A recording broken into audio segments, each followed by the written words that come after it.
दोस्तों, एक गुरु अपनी साधना में तल्लीन थे। तभी वहां से एक राजा अपने घोड़े पर सवार होकर गुजरा। गुरु फटे पुराने कपड़े में लगातार कई दिन से साधना कर रहे थे। गुरु को देखकर राजा ने कहा, अरे ओ भिखारी, उठकर देख, राजा तेरे द्वार पर आया है। आंख खोल और बता कि ये मार्ग कहाँ जाता है। गुरु ने अपनी आंखें खोली और कहा, राजन, ये मार्ग वहाँ जाता है जहाँ कोई नहीं जाता। राजा ने कहा, अरे पागल, ऐसा कौन सा मार्ग है जहाँ राजा नहीं जा सकता? तू वो मार्ग बता, मैं उस मार्ग से जाकर बताता हूँ। बता किस दिशा में जाना है। गुरु ने कहा, राजन, 5वीं दिशा में जाना है। राजा ने कहा, हमारा मजाक उड़ाते हो? इसके लिए तुम्हें मृत्यु दंड दिया जा सकता है। दिशाएं 4 होती है, 5वीं दिशा कौन सी है? अगर तुमने इसका जवाब नहीं दिया तो यहीं तुम्हारा सर धड़ से अलग कर दिया जाएगा। गुरु ने कहा, इस दुनिया के जहाँ 4 दिशाएं नहीं पहुँचा सकती, वहाँ वो एक दिशा ही पहुँचा देती है। उस दिशा का मार्ग कोई तय नहीं करता, ना कोई उस पर चलता है और ना कोई उस पर जाता है, और ना ही इस दुनिया में ऐसा कोई बलशाली है जो उस दिशा को तय कर सके या उस पर कदम रखने की हिम्मत कर सके। अपने आप को सम्राट, चक्रवर्ती, राजा, सम्राट कहने वाले लोग भी वहां जाने की हिम्मत नहीं कर पाते हैं। राजा के अहंकार को चोट पहुंची और उसने कहा, तू मार्ग बता, मैं चलकर दिखाता हूँ। दिशा बता, वो 5वीं दिशा कहाँ है? गुरु ने कहा, इस दिशा के बारे में किसी राजा को या किसी भिखारी को, अमीर को, गरीब को, अच्छे को या बुरे को नहीं बताया जा सकता। ये सुनकर उस राजा को विश्वास हो गया कि ये सिर्फ उसका समय बर्बाद कर रहा है और उसका मजाक उड़ा रहा है। राजा क्रोध में आ गया और उसने अपनी तलवार निकाल ली और उसे मृत्यु दंड देने का निर्णय किया। अपने सिपाहियों से उस गुरु को पकड़वाकर उसे अपनी दरबार में उपस्थित किया और उसका सर कलम करने का आदेश दे दिया। जब सिपाही उसका सर कलम करने वाले थे, तब वह गुरु जोर से हंसा। उसकी हंसी देखकर राजा ने उससे पूछा, क्या तुम्हें मृत्यु से डर नहीं लग रहा? गुरु ने कहा, राजन, मैंने कहा था ना, कोई राजा उस 5वीं दिशा में नहीं जा सकता, तो तुम भी ना जा सके। और मृत्यु कोई अभिशाप नहीं है, वरदान है जो मुझे मिल रहा है। तुम इस शरीर को मार रहे हो, मुझे नहीं। राजा ने गुरु की ये बात सुनकर उसे छोड़ देने का आदेश दिया और उससे कहा, कृपया करके आप मुझे उस 5वीं दिशा के बारे में बताएं। आपकी बातें रहस्यमय लग रही है। गुरु ने कहा, पहले तुम मुझे मेरे सवालों की जवाब दो। मुझे ये बताओ कि तुम्हारे राजा होने में तुम्हारा कितना बड़ा योगदान है। राजा ने कहा, मेरे राजा होने में मेरा पूरा योगदान है। मैं अपने काबिलियत और बल के सहारे राजा बना हूँ।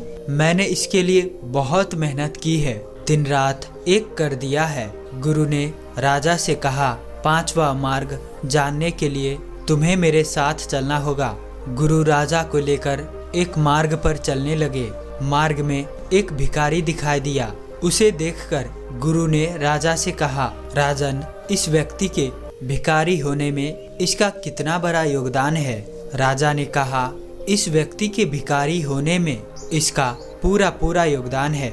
व्यक्ति अपने कर्म और बल के आधार पर इस दुनिया में अपनी पहचान बनाता है। इसने कर्म ही नहीं किया होगा तो ये भिखारी हो गया। और फिर वो गुरु ने उस भिखारी से पूछा, भाई, तुम भिखारी क्यों हो?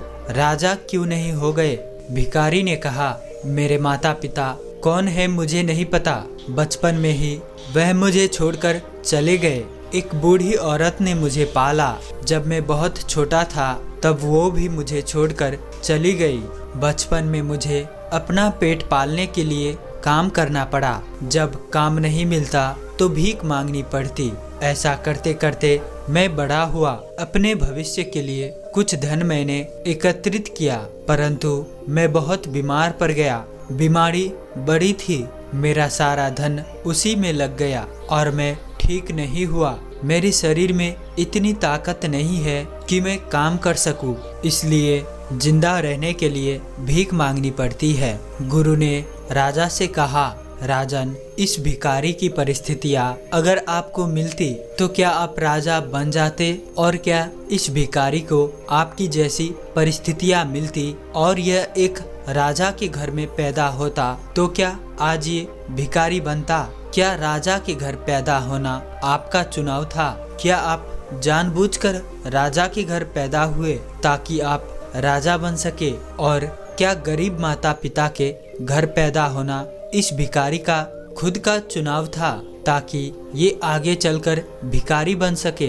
राजा होने में आपका कोई योगदान नहीं है और इसके भिखारी होने में इसका कोई योगदान नहीं है। इस दुनिया में जो है वो होने में उनका कोई योगदान नहीं है। परिस्थितियाँ, वातावरण, जन्म का स्थान, ये सभी निर्णय करते हैं कि आप क्या होंगे। अब सोचो राजन कि तुम्हारे राजा होने में तुम्हारा कितना योगदान है। राजा ने कहा, पर गुरुदेव, कर्म में तो कोई चीज है। कर्म किसी की भी स्थिति को बदल सकता है। गुरु ने कहा, कर्म भी परिस्थितियों के अधीन होते हैं, वातावरण के अधीन होते हैं। तुम कर्म किसे देखकर करते हो? परिस्थितियों को देखकर ही करते हो ना। स्वतंत्र रूप से तुम कर्म कर ही नहीं सकते। तुम्हारे आसपास वो परिस्थितियाँ पैदा होता है जिससे तुम्हें कर्म करवाता है। तुम्हें कर्म के बंधन में बंधना पड़ता है। परिस्थिति तुम्हें इस बंधन में बांध देती है। भूखा व्यक्ति चोरी कर सकता है। भूख परिस्थिति है, ये परिस्थिति उसे चोर भी बना सकती है। इसी तरह परिस्थिति एक राजा को भिखारी भी बना सकती है। हमारे हाथ में कुछ भी नहीं होता।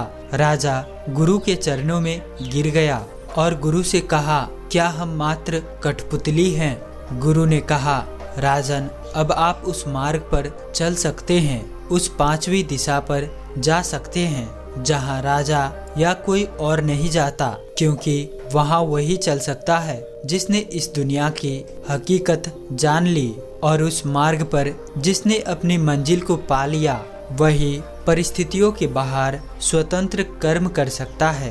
तब उस पर परिस्थितियों का प्रभाव पड़ना बंद हो जाता है। राजा ने कहा, हे गुरुवर, कृपया कर हमें वो दिशा दिखाएं, मुझे वह मार्ग बताए। गुरु ने कहा, राजन, वो दिशा बाहर नहीं है, तुम्हारे भीतर ही है। तुम्हारे भीतर की ओर की दिशा, तुम्हारा भीतर का मार्ग, वही वह दिशा और मार्ग है जिस पर कोई नहीं चलता। और जो इस दुनिया की असलियत को समझता है वही इस मार्ग पर चल पाया है। यह मार्ग तुम्हें सत्य से परिचित कराता है, तुम्हें तुम्हारी पहचान कराता है, तुम्हें अज्ञान से बाहर निकालता है। राजा ने कहा, गुरुवर, मैंने बहुत से शास्त्रों को कंठस्थ किया है, मुझे बहुत ज्ञान है, फिर भीतर कौन सा ज्ञान मिलेगा? गुरु ने कहा, क्या तुम्हारे ज्ञान में तुम्हारा कोई अनुभव भी है या सिर्फ लिखी और सुनी बातें ही पता है? अपनी ज्ञान के संबंध में अपना कोई अनुभव बताओ, यही बताओ कि तुम कौन हो। राजा ने कहा, मैं परम ब्रह्म हूँ, उसी का रूप मुझ में समाया है। शरीर में मेरी आत्मा रहती है और वही आत्मा मैं हूँ। शरीर मर जाते हैं पर मैं नहीं मरता, मेरा आत्मा नहीं मरता है। आत्मा अजर अमर है। आत्मा नई नई शरीर बदलती रहती है। मैं अनंत और अनादि हूँ। गुरु ने कहा, ये उत्तर कौन दे रहा है? क्या ये उत्तर तुम दे रहे हो या ये उत्तर किसी और ने दिया है और तुम सिर्फ दोहरा रहे हो? अगर ये उत्तर तुम्हारे अनुभव की है तो तुम ज्ञानी हो, और अगर तुम किसी और की उत्तर को दोहरा रहे हो, तुम ग्रंथ की बातों को दोहरा रहे हो, तो तुम्हें कुछ भी नहीं पता, तुम अज्ञानी हो।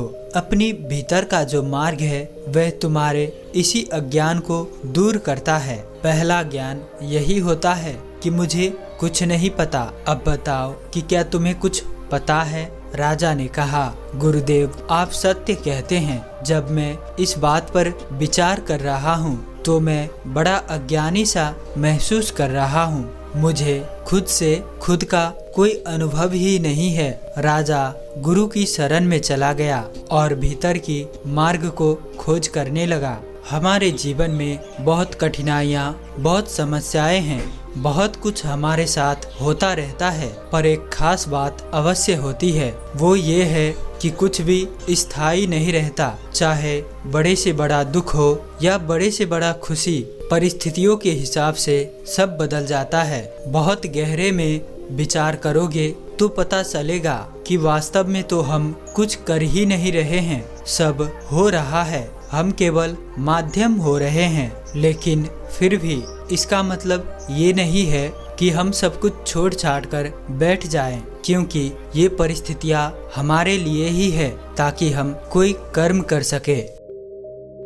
तो दोस्तों, उम्मीद है कि आपको इस वीडियो से जरूर कुछ न कुछ सीखने को मिला होगा। तो इसीलिए इस वीडियो को लाइक और अपने दोस्तों के साथ शेयर करना बिल्कुल मत भूलिएगा। और साथ ही साथ इस चैनल पर नए हैं तो चैनल को भी जरूर से सब्सक्राइब कर ले। और अंत तक हमारे साथ वीडियो में बने रहने के लिए मैं किशन शर्मा आप सभी का दिल से बहुत बहुत धन्यवाद करता हूँ। तो चलिए मिलते हैं ऐसी कोई और नई वीडियो में, तब तक के लिए अपना ख्याल रखें।